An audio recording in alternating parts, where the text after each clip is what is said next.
Hello everyone, welcome to VIE Speaks at Peat Pearls. VIE Speaks was invented a couple of years ago and is our iteration of TED Talks, and we love talking about different things that people aren't talking about, and I'd love to bring up our guest to the stage. And Tracie, come on up. Tracie Franklin is the ambassador of Glenfiddich. And we are so happy to have her here, and I know probably everybody but me is having a glass of her wonderful whiskey, because I'm going to save that for when we're done. Great. Yes. Great. And then also, could we have Keller come to the stage as well? Hey, Keller. Keller goes by one name like Cher, and she is the founder and oyster farmer for her farm outside of Tallahassee called Oystermom. So we have the experts in whiskey and oyster farming, and we're really looking forward to it. So why don't we all just have a seat? Well, thanks everybody. What we're going to do is just chat a little bit, and then any questions that you have, you'll be able to address it to our guests or me. VIE magazine is a luxury lifestyle magazine that has been publishing for 10 and a half years now, and we're a monthly publication, and we're sold nationally. And as I was telling Tracie earlier when we met, VIE's mission is to tell stories with heart and soul, and is the everyman story. And there are so many interesting people like these two women sitting here, and interesting stories, and that's what we're all doing here, to continue to learn and promote culture and entertainment and basically just good news. That's what we're talking about right now. So without further ado, Tracie, why don't you tell the audience a little bit about how you got into the profession that you're in, that I find very interesting, and we'll take it from there. Wonderful. Thank you so much. I'm really, really happy to be here. Every day I get to wake up and share the love of whiskey with anyone that will come across my path, and I feel very, very blessed to do that. It's been an interesting path here, of course. I started out in a military family. My father was in the Air Force, so I traveled quite a bit, and I think that kind of got ingrained in me, and I can no longer stay in one place for a long period of time. I went to school for theater, actually, and immediately left school and toured nationally and internationally with different Broadway shows, which was wonderful, except I was often the lead singer in some of the shows that we were doing, and I couldn't really drink or smoke or do any of those things that would hurt your vocal cords. So I had to find another way, and I came across whiskey. And not just whiskey, but I came across peated whiskey. So if you know about whiskey, you have a process where you malt your barley. So that's basically just adding heat to your green barley to dry it out, which you then use to make your whiskey. Now, if you use a nice clean burning coal, which is what we use for almost all of our whiskeys at Glenfiddich, then you don't have that smoky flavor. But if you use peat, which is a broken down biomaterial, basically it's right between trees and coal, like right in the middle would be peat. If you burn that to dry out your barley, you get that smoky flavor. Now, I found a whiskey that basically is one of the smokiest, dirtiest, peatiest you'll ever find. And I used to drink that each night, one glass, and I would sip it all night long, because I felt like I was being guilty. You know, it felt like I was smoking and drinking at the same time. And it was wonderful. So I then realized I really couldn't taste anything. Anything that was subtle that came across my path just was lost on me. I just needed all of that flavor that was in that peated whiskey. So I actually stopped drinking those and started exploring the world of whiskey, and learned that I really loved it. And I also realized that there wasn't a lot of faces that looked like mine. There weren't a lot of young women. There weren't a lot of people in the LGBT community. There weren't a lot of people of color. There weren't even a lot of young men, honestly, at that time. And the people that were there just were like had been founded and grown up with whiskey around them at all times, and I felt like it was something new. It hadn't been introduced to our generation, so I started a company called Whiskey in New York, basically a marketing company where we threw events that were unique.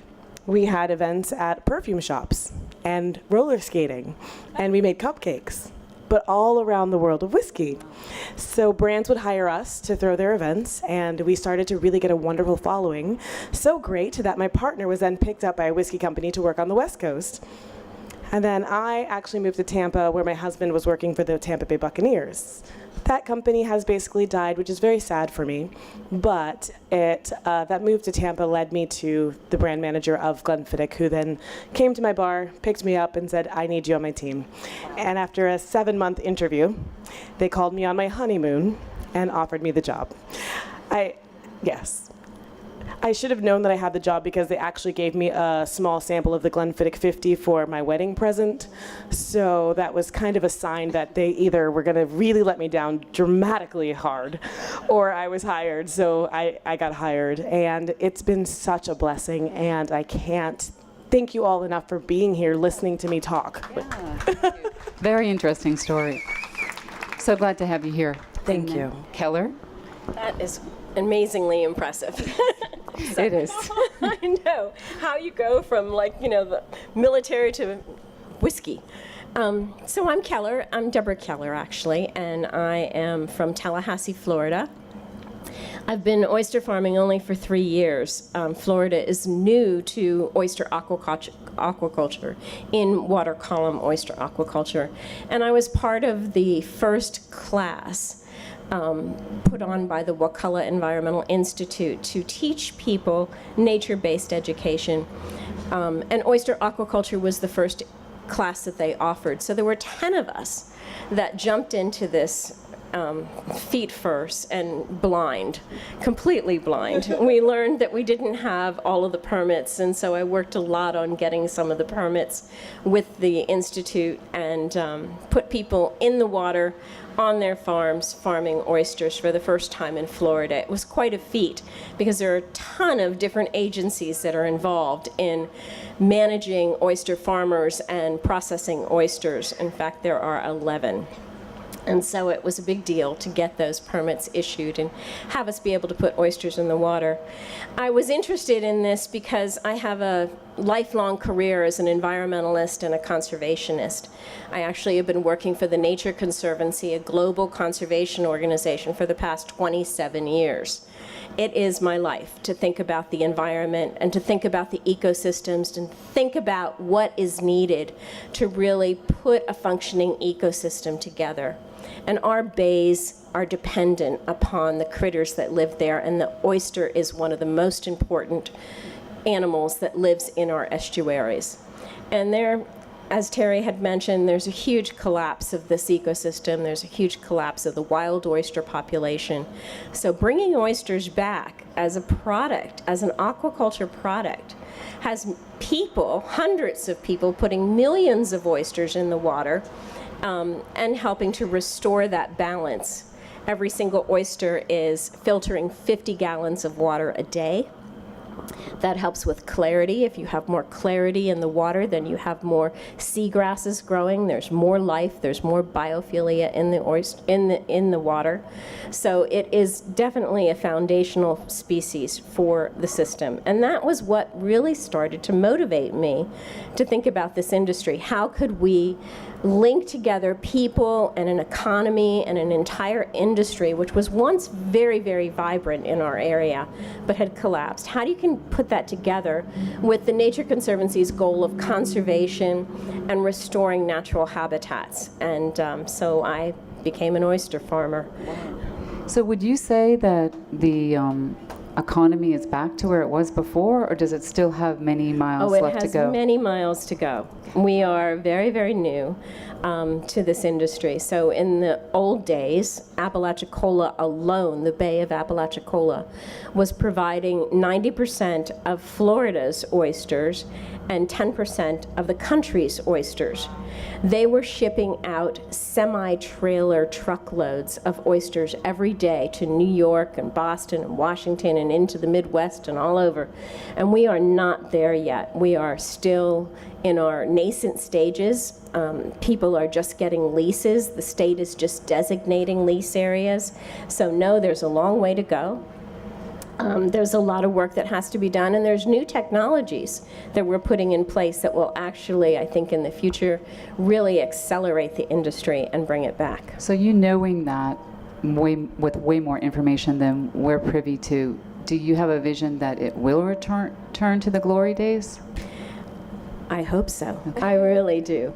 We're farmers, and farmers stay awake at night thinking about everything, from the hurricane that's in the Gulf of Mexico to the red tide that's happening around Florida to just the hot weather we are having this year. Our oysters suffer with that kind of extreme heat or extreme cold. And so we're dealing with that, and we're learning, and we're understanding our equipment better every single day. And everybody, I think, is working together. There's several oyster farmers here tonight, and we talk. We share information because we are all still learning. And so, but yes, I do feel, and oyster aquaculture is not new. It's been around for centuries, and we know that it's a successful way of sustainably growing this product. And I think that once in Florida particularly, we're new to it. You look at other areas, Maine, Massachusetts, they've really got it going on. Virginia's really got it going on. The Carolinas are coming on, and so is Florida. So we do hope that this will come back in a better way. Actually, it will probably be more sustainable than what the wild harvests were. Great. And Tracie, so when you're going all around the globe and basically as the ambassador, what food groups are you usually pairing? I mean, is this a typical event for you, or are there other food groups too as well? Well, sorry that I realized how loud I am. What's wonderful about Scotch is that because of the diversity of the flavors within the Scotch industry, you're able to pair with pretty much anything. Now, within Glenfiddich itself, we're very lucky that we are family owned. We're a 6th generation family owned company, still owned by William Grant's family, who started them in 1887. And what they decided from the very beginning was that they wanted to do something a little bit different. They wanted to start where they were, with a very light, refreshing spirit. So that pairs very well with a lot of different foods. And then we also have, along our core range, our 12, our 14, our 15, our 18, we're actually using different cask treatments to create different flavor profiles within our own whiskey portfolio. So when you taste our 12 versus our 14 versus our 15, they are all taste very different, but they're all coming from that same spirit because they're all made at the same distillery. But using those casks, we've been able to really create a whole world of flavors that pair well with oysters or fantastically with steak. I love, actually we do bacon with the 15 is like mind-blowing. And now we have this new project, our Fire and Cane, which is going to be our first release of a peated whiskey. So everything else with Glenfiddich is unpeated, but this Fire and Cane is peat and then finished in rum casks. So that smoke is something that we're now playing with pairing with so many fun, unique things. It's fantastic with barbecue or even like a smoked fish. There's so many things that bring out the smoke or the sweet within that whiskey. And you've just introduced this recently? Yes, is this ma'am. Year? Yes, so this, I mean, even more recent. So this is probably hitting Florida maybe 3 weeks ago. So this is very, very new. This is part of our experimental series. As you were speaking, you actually touched on a couple things that I thought were very interesting, because within the Scotch industry, we are expanding incredibly fast. But what's wonderful is that we are all very focused on the environment. We use a ton of water to make whiskey, and so that's something that we have to be very mindful of. Also, there are a lot of waste products, and so we're taking those waste products now and we're using them to create energy, which is pretty incredible. We're really conserving on energy by using steam and those sort of things to power our stills. And so even though we are growing, we're trying to be mindful of always being conserving our energy, of taking care of the environment. And with Glenfiddich, we are one of those leaders, and I think that's incredible. Yeah. And I think also because their family, they're thinking about their grandkids, and so that's one of the things they're always thinking, not just what can we do to make money and the bottom line, but they have kids that are going to be coming up to take over, so they want to make sure that, that's so good. that those children have a legacy and have a world when they're ready, a nice clean environment. That's great. And her corporate headquarters is in London, and she gets to go there a lot too and travel all around the globe, which is a very cool job. It is very cool. And Glenfiddich, though, is in Speyside, Scotland, in a small town called Dufton, and I get to go there even more, and it's brilliant. It's absolutely brilliant. We went to a Keeley, which is basically a Scottish dance, their square dancing kind of party. So it was so we showed up, all of the ambassadors for Glenfiddich go to the distillery once a year, and we go for a week.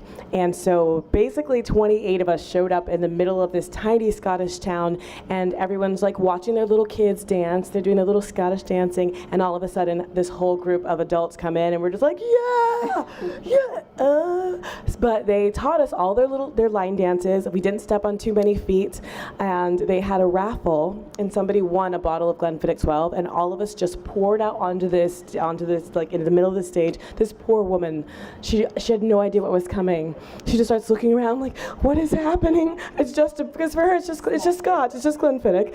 But we were so excited, and one of the things I love about Scotland is how welcoming they are, and Florida's been the same. Like, everyone is so welcoming here in Florida. That's so awesome. Keller, you were telling me earlier about something that I found fascinating, that you have 250,000 oysters in your I do. farm? In Florida, most of us have 1.5 acres that it's sovereign submerged land that's owned by the state of Florida, and we actually lease it from the state of Florida. And so they manage that property. You know, we have to report to them.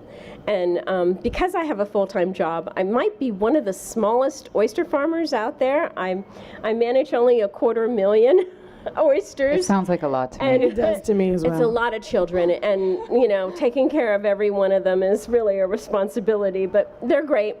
And so I have about 250,000 oysters out there, and I plant at different times during the year so that I have oysters all year round that are ready to go to market. And I want them, to be a large size and a really plump, juicy fruit in there, the meat. And so that's what I've got. It's pretty impressive. I do have a question. Yes. How long does it take from seeding to just till you harvest? So that depends on a couple things. One of them is what size seed you buy. So we actually purchase our seed from a hatchery and a nursery. They're raised in a nursery a little bit before we get them, and you can start getting them at 4 millimeters or 6 millimeters or up to 12 millimeters, so depending on what size you get them. And then what conditions you're planting them in. So for instance, if I plant a oyster in the spring and it has that warm water of the summer, it's going to grow pretty fast over the summer. And then during the colder weather, it will slow down a little bit. So my oysters are typically getting to about 3 inches in 9 months, 8 or 9 months. But they're like children. You know how you have those kids that pop up and they're really big, before anybody else? Some of the oysters do that, and some of them take a little bit longer to develop.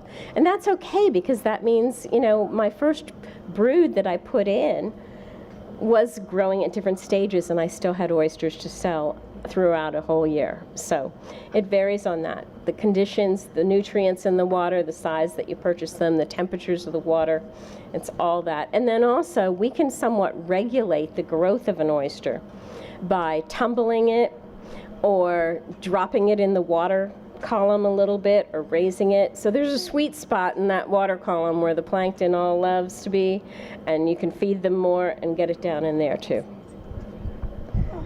And Tracie, Good to know. What about your other products here? Yeah, so how many of you love whiskey out here? All right. How many of you love Scotch? Yes. Now, we all know that's the same thing, right? So one of the things that I often get is, what's the difference between whiskey and Scotch?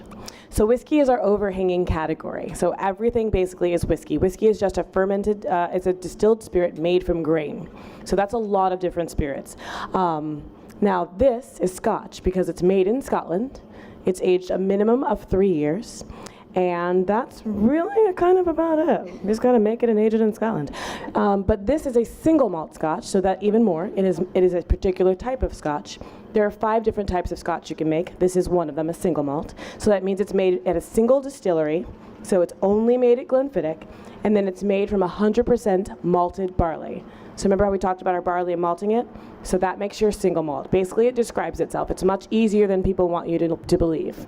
Single distillery, 100% malted barley. And then your one little thing that you want to add on there is it's made in a pot still.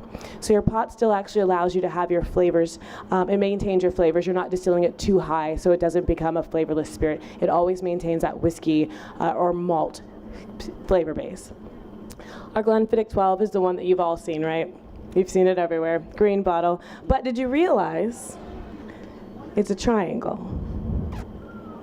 That's something not everyone realizes. So back in 1962, Hans Schläger, a German designer, created our bottle. And he did it not so it could fit into boxes better, but so that you could hide it under your bed. You can have bed booze. Doesn't roll away. You just sneak it underneath your bed and you're good to go. Right? All right. It's perfect. Doesn't roll away. You're good? So that's actually not true at all. So it actually represents the 3 ingredients you need to make whiskey. So they often call this the Scotch Trinity. So you need your air, which also has your yeast in it, because way back when, you would actually just use a wild fermentation to make your whiskey. You need water. Now at Glenfiddich, we only have one water source. We use the Robbie Dew Spring, which is just above where Glenfiddich is. It's up through the rolling hills of Scotland. And any water that touches our whiskey is from the Robbie Dew Spring. And you also need your malt. So those 3 ingredients symbolize our Scotch Trinity. So that's why our bottle is a triangle. Yeah, right? Yeah, it's kind of fun. But honestly, I feel so blessed and so honored to be that so many people want to show me their finery, and that I just feel truly blessed. That's it.